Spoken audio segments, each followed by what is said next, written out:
So what happened was I had an episode with another guest called Chris Mo. I highly recommend, again, very enjoyable episode. Moe is his last name. And what Chris said was, what influences that organic traffic? And his suggestion is BSR. So the bottom line is, it doesn't matter where you rank. So this ranking on keywords is just totally unnecessary, and it's the shiny object over here that everybody is drawn to.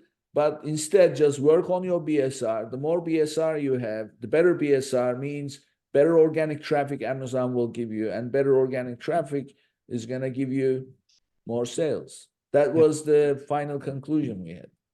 Interesting.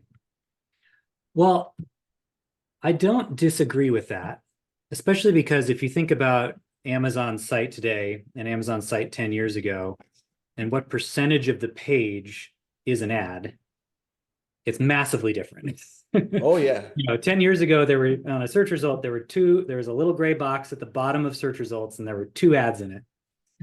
And today there's sponsored brand, at least, 2 to 4 sponsored products, and then, in the middle.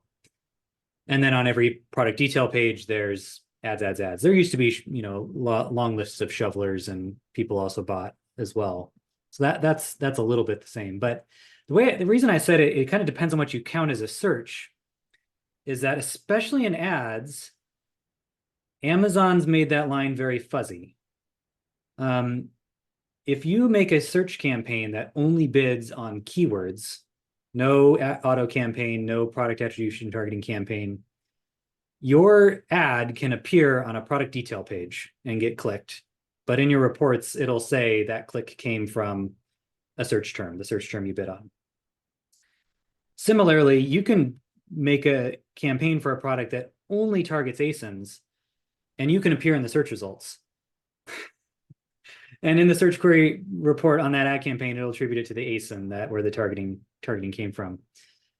So it's not uncommon for me to, because in my internal reporting, I put the search query performance clicks and my ad clicks in the same table for the same search term for the whole brand.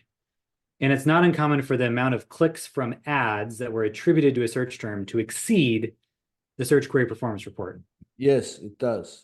It does not happen for every keyword by any stretch, but if it's a keyword that's important and we're making sure our visibility stays high, it's usually a little bit higher. I get more clicks from ads than total that's reported in search query performance. And so how do you explain that? I mean, search query performance supposed to be the total. How do you explain it? It's supposed to be. It's a difference in definitions and measurement. I don't know what the difference in definition and measurement is. It could be ads has the cookie at the top of the page and search query performance has the cookie at the bottom. So it takes longer to fire and it misses a portion of the bounces. It could be like I was saying, about the ads attribution being fairly greedy towards what you target. It'll take your keyword, it'll take your keyword bid and show you on product detail pages, but then say it was for the search term keyword and not the product detail page, because that's what they used to target. And so it really is a difference in methodology. And it's also why I said it depends on what you think of as search traffic, because if somebody searches for a camp chair and then clicks on my competitor and then sees my ad and then clicks immediately on my product,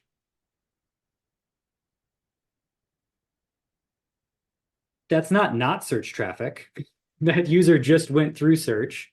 The last click right before they got to my page wasn't a search click, but that path was heavily influenced by search because that's how they got to my competitor.